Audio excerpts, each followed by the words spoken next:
Good evening, folks. Dr. Freedom here with Times from Dr. News from in and around the universe that may or may not affect you on some strange professional level that could actually get you a raise at your job. Well, no, but it did sound good, didn't it? But okay, yeah, a lot of people would ask you what's going on with your voice. I said I'm getting over a sinus infection, and it's going to be a while for everything normalizes and all that. Someone goes drink lots of water. I've been drinking hot tea before I even come on and all that, and the voice is just going to go in and out for a while. That's nothing really I can do about it. Plus, I have allergies, so that doesn't make it any easier getting over the hump, so to speak. So, okay, so lots of weirdness going on out there, lots of strangeness. All right, let's get to the news, shall we? For you go, Mommy, there's a fat man in a funny hat, and he won't shut up. Okay, look. Let's get to it. Let's get on to it.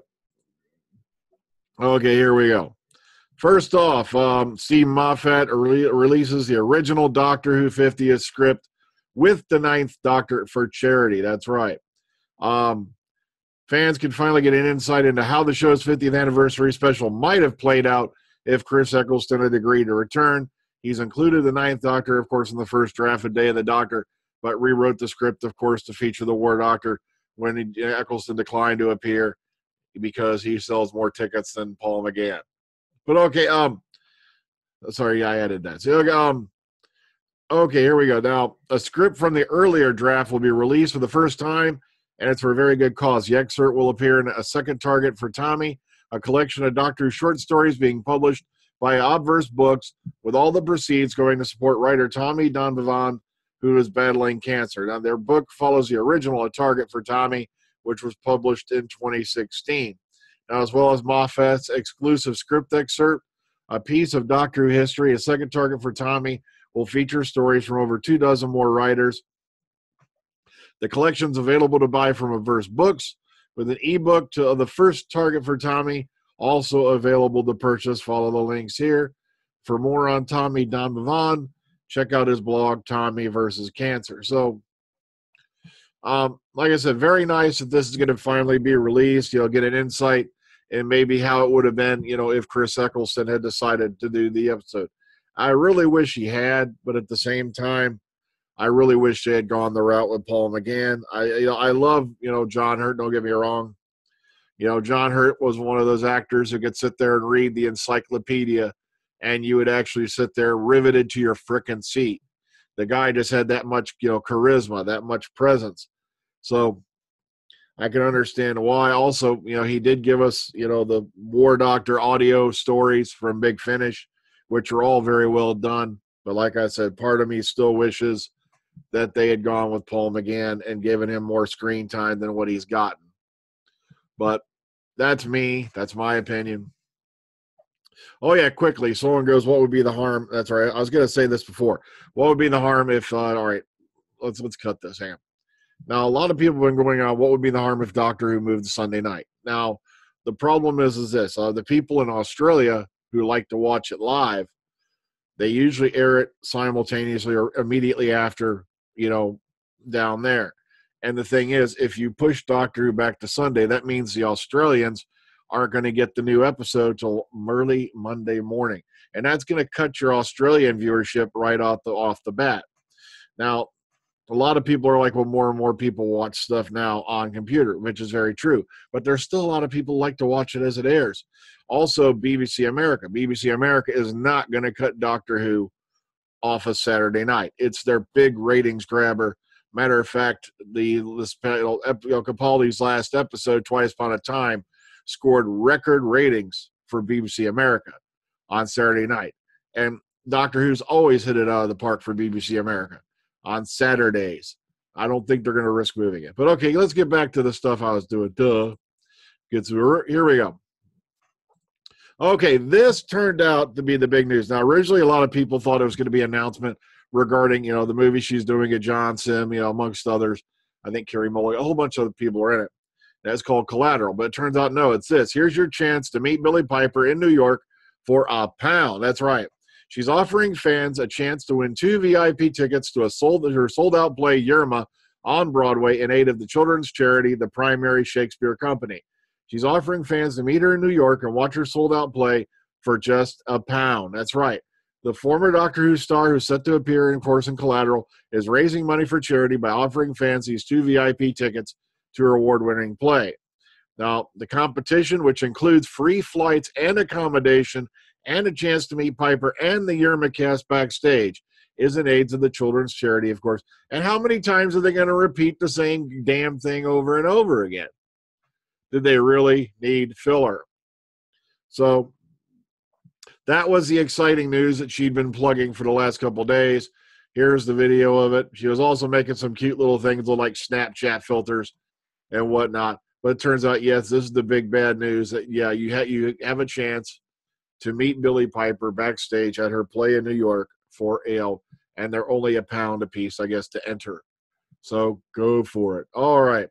Doctor Who revisiting Sylvester McCoy's first season 30 years on. This is kind of like a look back / opinion piece. And the thing is, when Sylvester McCoy started out, he was really kind of whimsical, very clownish and all that, but he had his very serious moments. But of course, later on, he got a lot darker. You began to see, his role as the manipulator, the chess player. He was the doctor that you did not want to screw with. As a matter of fact, a lot of you people who have seen, Family of Blood and Human Nature, well, not in that order, but that book, Human Nature, was originally written with the Seventh Doctor in mind. Hence the very, very brutal punishments he dealt out at the end on the Family of Blood. That is typical Seventh Doctor. You did not screw with the little man. No, you did not. You got a lot more than unlimited rice pudding. All right. David Tennant will give nightmares in his terrifying first trailer for Bad Samaritan. That's right. He's playing a chilling kidnapper in his latest film. And Tennant, like I said, I love about Tennant, he has a great range. He does villains very well, as was demonstrated by his role as, Kilgrave, the Purple Man, in Jessica Jones. And also word is he'll be back in series 2 of Jessica Jones, which airs a little bit, not too long from now. So, go check out the clip and all that. He's a very good actor. He can, he can knock your socks off and scare the living shit out of you. He's just really good. And speaking of scaring the shit out of you, it's now been confirmed that, yes, Matt Smith will be playing Charles Manson in an upcoming project. So, it's just, that's another one. Also considering he also just got off a stint of American Psycho. And so, interesting stuff, going on. Hey, Matt, look at it this way. Save it up. You're going to need that grocery money for later. Okay, new 10th Doctor comic is going to be out this week. 10th Doctor Facing Fate Volume 2, Vortex Butterflies. And if you want to take a little look at it, get yourself a little preview, come on over here to Doctor News. I love the fact that they do this. You can always read like the first few pages, see if you can get into it or not, whatnot. So I love the fact that they do this here also. So once again, the Billie Piper thing's been explained. Like I said, I really don't want to see Doctor Who move to Sunday nights, even though a lot of people don't, just go. They watch it online these days more than anything. It's just Saturday has always been a very, very traditional time slot for Doctor Who, and when Doctor Who starts moving around is when it usually spells disaster. Look at what they did back to back in the day, when they started moving Doctor Who around during the week. Like I said, BBC America is not going to change because that's their #1 ratings grabber on Saturday night. And also, you got to think of the Australian viewers who are getting the episode for the first time. And as it is, they wait till early Sunday morning because of the time zone difference. Now they wouldn't be getting the new episode until early Monday if that happened. And it's like, your Australian viewership's going to drop right to the floor because people got to go to work, for crying out loud, even down under. Did that sound like shit or what? But okay. Also, I've been playing around with an idea. I have no idea how to do animation, but I'm not going to give all away. I've been playing around with an idea. It's going to be called, a lot of people saw the photo go up on my Twitter account called They Call Me Mr. Chibs. And it's just going to be poking fun at some things I've seen going around the Doctor Who community. if I do bother to do it. And like I said, I hope no one takes it seriously. But I was just getting all these ideas today and writing them down. And I don't want to give too much away on it. Oh, well, folks, so take care, ta-ta. Like I said, I thank everybody who's, down there commenting. I thank everybody who's coming to watch. Like I said, well over 1,000, followers now on Twitter, and I never thought I'd see that happen because Twitter was like a slow uphill climb.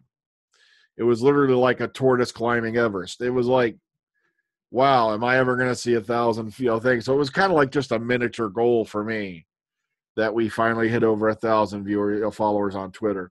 Also, a lot of people, there were 48 likes on the latest chapter of Comes the Imperator on Hoovy and Zamino. And I want to thank everybody who watched that and gave it like 12 likes on the YouTube channel. But of course, all the haters came out and it's got like 8 dislikes on it. And I know these things are not that bad. Okay. Like I said, I'm kind of, tooting my own horn.